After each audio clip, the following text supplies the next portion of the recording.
என்ன வேணும் தம்பி? இல்லண்ணே, எங்க பாப்பா இந்த ஸ்கூல்ல தான் படிக்குது. ஸ்கூல் லீவு இன்னைக்கு வந்தா எப்படி? போங்க, போயிட்டு நாளைக்கு வாங்க. ஐயோ இல்லண்ணே, ஸ்கூல்ல இருந்தா ஃபோன் பண்ணாங்க. ஏதோ அவசரமா பேசணும் வாங்கன்னு சொன்னாங்க, அதான். இன்னைக்கு யாரும் இங்க இருந்து ஃபோன் பண்ண வாய்ப்பே இல்லையே. யாரு ஃபோன் பண்ணிருப்பா?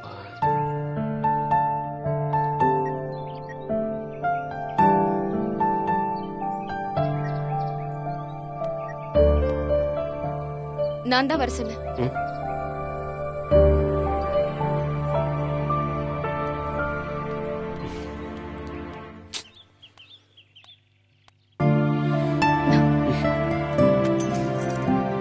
ஏங்க சாவியை கொடுங்க. ஒரு நிமிஷம் சொல்றது கொஞ்சம் கேளு. அண்ணே சாவியை கொடுக்க சொல்லுங்க. ஏன்பா உன் பிரச்சனை ஏப்பா என்ன இழுக்கிற? இங்க பாருமா, உங்க சண்டையெல்லாம் வெளியில வச்சுக்கோங்க. இது பள்ளிக்கூடம். இந்த இடம் தான் கிடைச்சதா நீங்க சண்டை போட்டு விளையாடுறதுக்கு?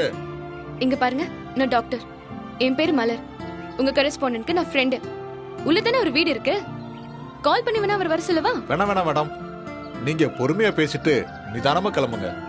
தம்பி வரேன், தம்பி வரேன் மேடம். சாவியை கொடுங்க. நான் சொல்றது ஒரு நிமிஷம் கேளு. ஏங்க எதையும் கேட்க முடியாது, சாவியை கொடுங்க. சரவணா, சாவியை கொடுங்கன்னு சொல்றேன்ல. இப்ப ஏன் கத்துற? யாரு? நான் கத்துறேனா? நேத்து உங்க அம்மா அவ்வளோ கத்துனாங்க, அவங்கள்ட்ட சொல்லியிருக்க வேண்டியதானே கத்தாதீங்கன்னு.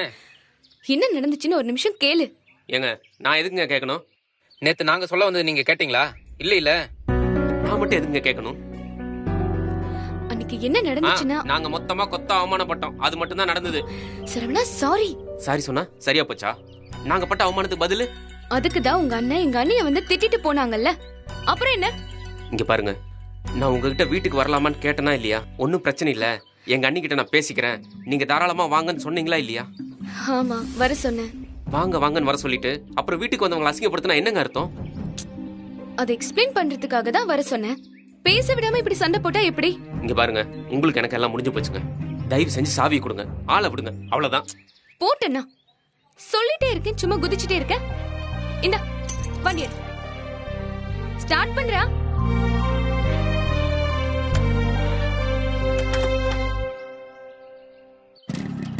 ஹலோ ஹலோ ஹலோ, நீங்க எங்க வரீங்க?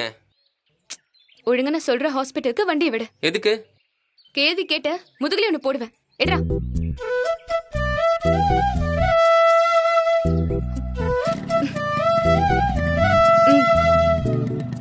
இந்த சடன் பிரேக் போடுற வேலையெல்லாம் வச்சுக்கிட்ட உன்னை கொன்னுடுவேன்.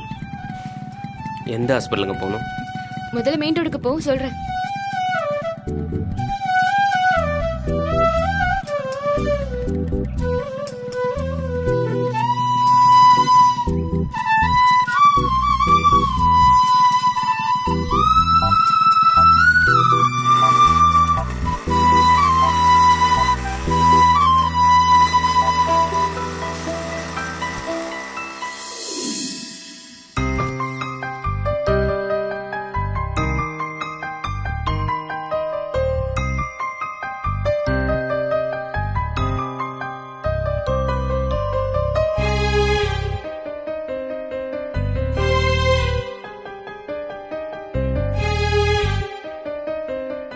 ஏன் உங்க வீட்டுல இருக்கிறவங்க இந்த மாதிரி நடந்துக்கிட்டாங்கன்னு கேட்டீங்கல்ல, அந்த காரணத்தை நீயே பாரு.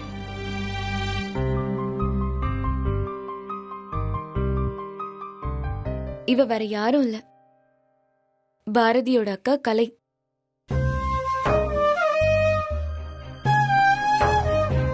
கலைக்கு உடம்பு சரியில்லை.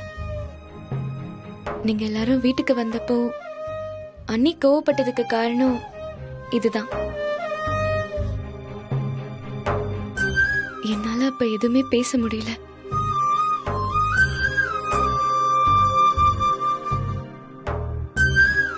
சரி வா.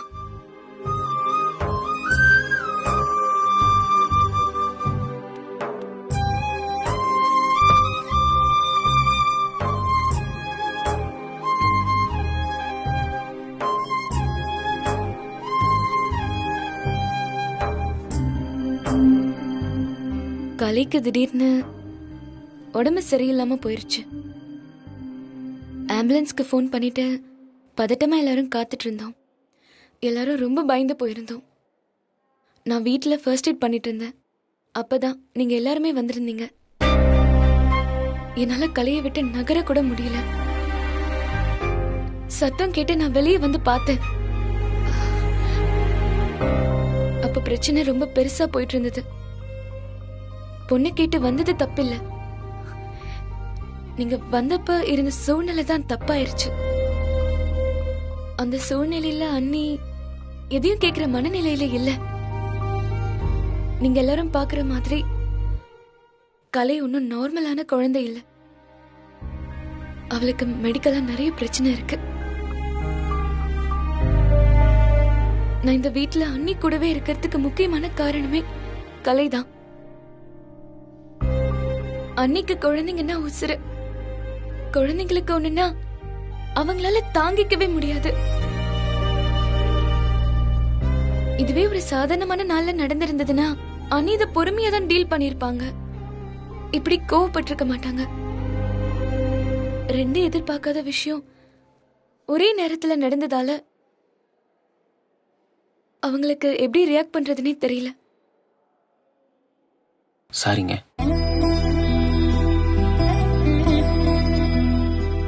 உங்க வீட்ல இருக்கிறவங்க எங்களை பத்தி தப்பா தான் நினைச்சிருப்பாங்க. ஏன் நீ ஏன் தப்பா தான் நினைச்சிருப்ப? இப்ப உண்மை என்னன்னு உனக்கு புரிஞ்சிருச்சுல்ல? புரியுதுங்க. இது ஒரு பெரிய பிரச்சனையாகி இதனால அன்னைக்கும் உங்க அண்ணனுக்கும் நடுவுல இருக்கிற நட்பு உடைஞ்சிடக்கூடாது. இத உங்க அண்ணன் கிட்ட சொல்லி புரிய வைங்க. சரிங்க. நாங்க யாராவது வீட்ல இருந்து கிளம்புறதுக்கு முன்னாடி கலைக்கு உடம்பு முடியலன்னு எனக்கு ஒரு ஃபோன் பண்ணி சொல்லிருக்கலாம்ல. இல்ல, நீங்க கிளம்புறதுக்கு முன்னாடிதான் கலைக்கு உடம்பு முடியாம போயிருச்சு. அந்த பதட்டத்துல உங்களுக்கு கால் பண்ணணும்னு கூட எனக்கு தோணல. சரி, நேர்ல பார்த்தா நிலைமை என்னன்னு உங்களுக்கே புரியும்னு தான் உங்களை இங்க கூட்டிட்டு வந்தேன். என்ன காரணம் சொன்னாலும் உங்க சைட்ல இருந்து பாக்கும்போது அண்ணியும் அம்மாவும் பண்ணது தப்புன்னு தான் உங்களுக்கு தோணும். அப்படியெல்லாம் இல்லைங்க, நாங்க பண்ணதாங்க தப்பு. சாரிங்க. நீங்க சாரி கேட்கணுங்கிறதுக்காக நான் இது உங்ககிட்ட சொல்லல. உண்மை உங்களுக்கு தெரியணும்னு நினைச்சேன், சொல்லிட்டேன், அவ்வளவுதான்.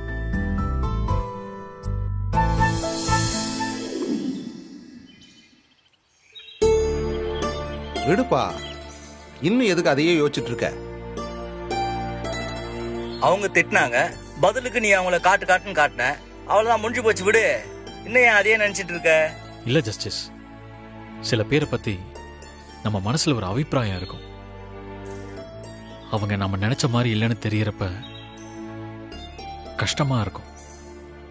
பொண்ணு கேட்டு போனது தப்பு தான், ஆனா அவங்க நடந்துகிட்டது அதை விட பெரிய தப்பு. அவங்க இப்படி நடந்துப்பாங்கன்னு நான் கொஞ்சம் கூட எதிர்பார்க்கல. விடு சிவா. ஏற்கனவே அம்மாவும் அப்பாவும் அவமானப்பட்டுட்டு வந்திருக்காங்க. நான் வேற அவங்கள கண்ணா பின்னான்னு திட்டேன். அவங்க ரொம்ப நொந்து போயிட்டாங்க. பரவாயில்ல, விடுப்பா. நீ அவங்களுக்காக போய் சண்டை போட்டல, அது போலீஸ்காருக்கு பெருமையா தான் இருக்கும்.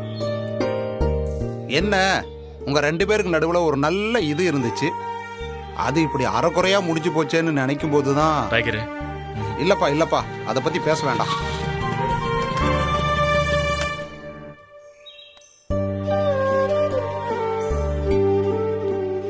எங்கடா போன? ஹாஸ்பிட்டலுக்குண்ணே. ஹாஸ்பிட்டலுக்கா? எதுக்கு? அண்ணா, நம்ம தப்பு பண்ணிட்டோண்ணே. என்னடா உளர்ற? அன்பு ரொம்ப நல்லவங்கண்ணே. அவங்க மேல எந்த தப்பும் இல்லை, நம்ம மேலதானே எல்லா தப்பும். என்ன சரவணா துண்டு துண்டா பேசுற? என்ன சொல்ல வர? தெளிவா சொல்லு. அன்பக்காவோட குழந்தை இருக்குல்ல? யாரு? பாரதியா? இல்லண்ணே, பொண்ணு. கலையா? ஆமாண்ணே, கலைதான். அந்த கலை பொண்ணுக்கு உடம்பு முடியாம போயிருமா? புரியல. அந்த கலை பொண்ணுக்கு உடம்புல ஏதோ பிரச்சனையா, அடிக்கடி முடியாம போயிருமா. அவங்க அத்தை டாக்டர் இல்ல, அவங்க தான் அந்த பொண்ணுக்கு ட்ரீட்மெண்ட் கொடுத்துட்டு இருந்திருக்காங்க. அப்பதான் நாங்க பொண்ணு கேட்டு போனோம். அவங்க ஏற்கனவே டென்ஷன்ல இருந்திருக்காங்க. நாங்க பாட்டுக்கு போய் தாம்பூலத்தட்டோட நின்ன உடனே அவங்களுக்கு என்ன பண்றதுன்னே புரியல. அந்த டென்ஷன்ல தான் அன்பக்கா அப்படி நடந்துட்டு இருந்திருக்காங்க. நினைச்சேன்பா, நினைச்சேன் இப்படிதான் ஏதாச்சும் ஒண்ணு இருக்கும்னு. ஏம்பா, அந்த பொண்ணு முகத்தை பார்த்தா தெரியல, அது அப்பேற்பட்ட ஆள் இல்லப்பா.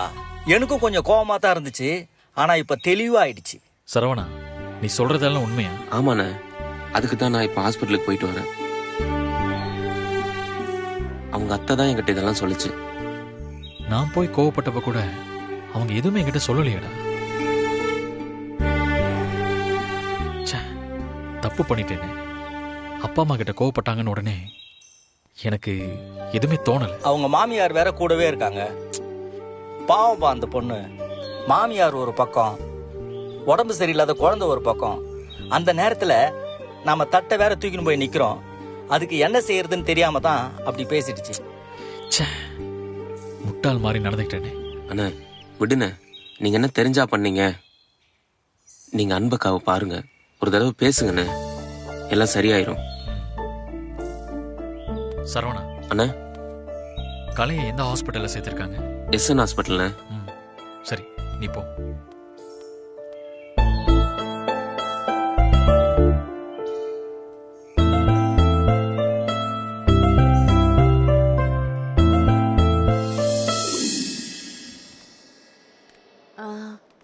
அன்பே, மலரையாவது கூட வச்சுக்கலாம்ல? ஆமா நீ, நான் உங்க கூட இருக்கேன். இல்ல டாக்டர் வர ஒருத்தர் தான் தங்கணும்னு சொல்லிருக்காங்க. நீங்க 2 பேரும் போயிட்டு காலையில வாங்க, நான் பாத்துக்கிறேன். சரி, புள்ளைய பாத்துக்கோ. என்ன? நான் பாத்துக்கிறேன். நாங்க காலையில வரோம். சரி சரி நீ. பாய். ஹலோ, சொல்லுங்க.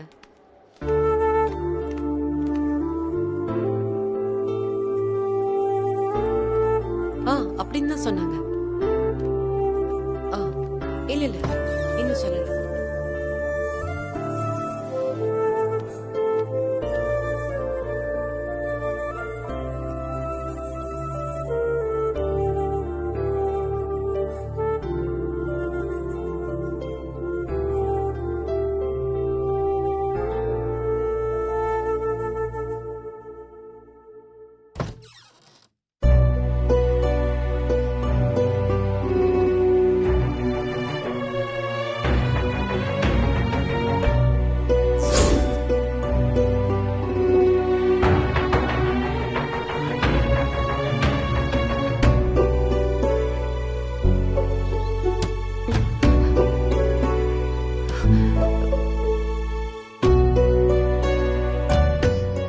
யார் இங்க வர சொன்னது?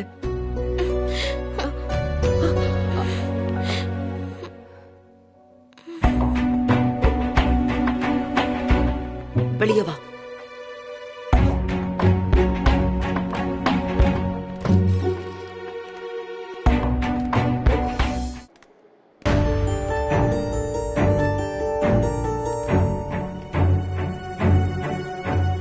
இப்ப எதுக்காக இங்க வந்த? சாரிங்க, நீங்க அப்பா அம்மா கிட்ட இப்படி நடந்துக்கிட்டீங்கன்னு உடனே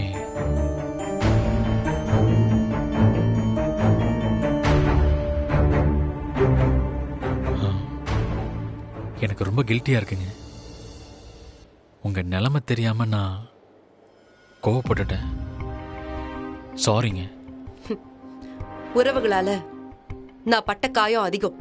அதனாலதான் என் ஃப்ரெண்டு கீதாவை தவிர நான் வேற யார்கிட்டயும் எந்த ஒரு உறவோ ஃப்ரெண்ட்ஷிப்போ வச்சுக்கிறது இல்ல. அதெல்லாம் மீறி நான் உன்கிட்ட ஃப்ரெண்ட்ஷிப் வச்சுக்கிட்டதுக்கு கிடைச்ச பரிசுதான் நீ என்ன திட்டினது. எனக்கு புரியுதுங்க, நான் எவ்வளவு பெரிய தப்பு பண்ணியிருக்கேன்னு. எனக்கும் எங்க அப்பா அம்மா, என் குழந்தைங்க, சரவணன், இவங்க தான் என் உலகம். இவங்கள தவிர நானும் வேற யார பத்தியும் யோசிச்சது இல்லைங்க. ஓ, உங்க அப்பா அம்மா கிட்ட நான் கோவமா பேசினது உன்னால தாங்கிக்க முடியல, அதனாலதான் நீ என்கிட்ட கோவப்பட்ட. அததானே சொல்ல வர? இல்லங்க, நம்ம 2 பேருக்கும் நடுவுல என்ன இருக்கு? முதல்ல உன்னை பத்தி எனக்கு எதுவுமே தெரியாது. அதனால நான் உன்னை தப்பா நினைச்சேன். உன்னை பத்தி தெரிஞ்சு நீ தப்பானவன் இல்லன்னு தான் நான் உன் கூட பழகவே ஆரம்பிச்சேன். அதுக்காக நீங்க பொண்ணு கேட்டு வந்துருவீங்களா?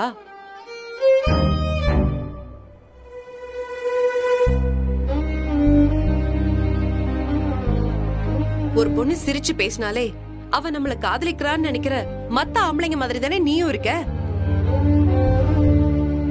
முதல்ல அந்த பொண்ணு மனசுல என்ன இருக்குன்னு கேட்டு தெரிஞ்சுக்கும். நீங்க பாட்டுக்கு தாம்பளை தட்டு தூக்கிக்கிட்டு பொண்ணு கிட்ட வந்துருவீங்களா? சத்தியமாங்க அவங்க அப்படி வருவாங்கன்னு எனக்கு தெரியவே தெரியாது. நீ என்ன பத்தி என்ன நினைச்சிட்டு இருக்க உன் மனசுல? நான் எதுவும் பேச மாட்டேன்னா? புருஷனை பிரிஞ்சு தனியா இருக்கா, இவளால என்ன பண்ண முடியும் அப்படிங்கிற தைரியம் தானே? எனக்கு ஏதோ வாழ்க்கை கொடுக்க போறதா நினைச்சுக்கிட்டு தானே உங்க வீட்டு ஆளுங்க பொண்ணு கேட்டு வந்தாங்க. அப்படி வந்தவங்களுக்கு நான் என்ன மரியாதை கொடுக்கணும்னு நீ எதிர்பார்க்கிற? என்ன அமைதியா இருக்க? எனக்கு பதில் சொல்லு. என் பொண்ணுக்கு உடம்பு சரியில்லை, அதனால நான் கோவப்பட்டேங்கிறதெல்லாம் வேற விஷயம். அப்படியே இல்லைனாலும் என்ன பொண்ணு கேட்டு வந்த உங்க அப்பா அம்மா கிட்ட நான் ஏன் கோவப்படக்கூடாதுன்னு ஒரே ஒரு காரணம் சொல்லு பாப்போம். உனக்கும் மத்தவங்களுக்கும் என்ன வித்தியாசம்? உனக்கும் எனக்கும் எத்தனை நாள் பழக்கம் சொல்லு. இத்தனை நாள்ல நீ என்ன பத்தி என்ன புரிஞ்சுக்கிட்டேன்னு இப்பதான் எனக்கு புரியுது. நீயும் ஒரு சராசரி ஆம்பளைங்கிறத நேத்து நான் புரிஞ்சுக்கிட்டேன். உன்னால இது எதுக்குமே பதில் சொல்ல முடியாதுன்னு எனக்கு தெரியும். நீ முதல்ல இங்க இருந்து கிளம்பு. எங்க அப்பா அம்மா பண்ணது தப்பு தான். இதே வேற யாராவது பண்ணியிருந்தா நானும் உங்களை மாதிரி தான் கோவப்பட்டிருப்பேன். நமக்கு பிடிச்சவங்க நமக்கு பிடிக்காத ஒரு விஷயத்த பண்ணும்போது நமக்கு ஒரு கோவம் வரும்ல. உங்க மேல எனக்கு வந்ததும் அந்த மாதிரி கோவம் தாங்க. நானும் என் குடும்பமும் உங்களை ரொம்ப கஷ்டப்படுத்திட்டோம். எங்களை மன்னிச்சிருங்க. இங்க பாருங்க, நான் ஒன்னும் தனி மனுஷி இல்ல. எனக்கும் 2 குழந்தைங்க இருக்கு. அதை எப்பவுமே நீ ஞாபகத்துல வச்சுக்கோ. அது போதும்.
சார், இது குழந்தையோட மெடிசன் பிரிஸ்கிரிப்ஷன். மருந்து மாத்திரையெல்லாம் எங்கள் மெடிக்கல்லே கிடைக்கும். இன்ஜெக்ஷன் மட்டும் எங்ககிட்ட ஸ்டாக் இல்லை. அந்த இன்ஜெக்ஷன் நைட்டுக்குள்ளே போட்டாகணும். ஸோ நீங்கள் வெளியில் போய் வாங்கிட்டு வந்துடுறீங்களா? சரிங்க சிஸ்டர், நான் வாங்கிட்டு வரேன். மேடம் வந்து மருந்து டீட்டெயில்ஸ்லாம் கேட்டிருந்தாங்க. நான் வேணா உங்ககிட்ட இல்ல இல்ல, நீங்க அவங்கள டிஸ்டர்ப் பண்ண வேணாம். ஓகே. மெடிசன்ஸ் தானே, நான் வாங்கிட்டு வரேன். ஓகே. அவங்க ரெஸ்ட் எடுக்கட்டும். Okay sir. எவ்வளோ சீக்கிரம் முடியுமோ அவ்வளோ சீக்கிரம் வாங்கிட்டு வந்துருங்க சார். சரிங்க. Okay sir.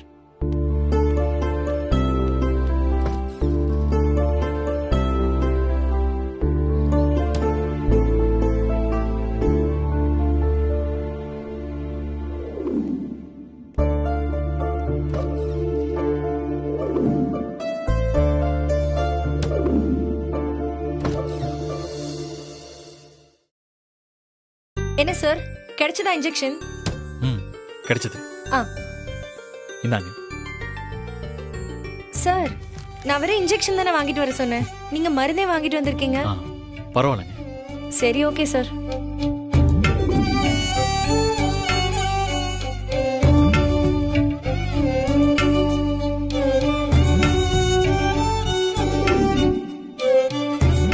சார், இனிமே பயம் இல்லை சார். நல்லா தூங்குவாங்க. மார்னிங் எழுந்தா சரியாயிடும். Thanks sister.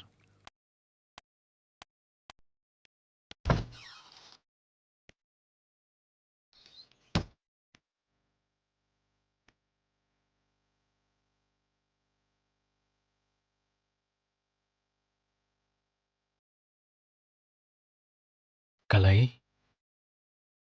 நான் பேசுறது கேக்குதா? நான் சிவம் அங்கிள் பேசுறேன். உனக்கு ஒன்றும் இல்லடா, நீ நார்மலாக தான் இருக்க. இந்த டாக்டர்ஸ் எல்லாம் ஏதாவது சொல்லி உன்னை பயமுறுத்துவாங்க. நீ அதை நம்பாத. ம், நான் உன் பக்கத்திலே இருக்கேன். உனக்கு எதுவும் ஆகாது. எப்பவும் இந்த சிவம் உன் கூடவே இருப்பான்.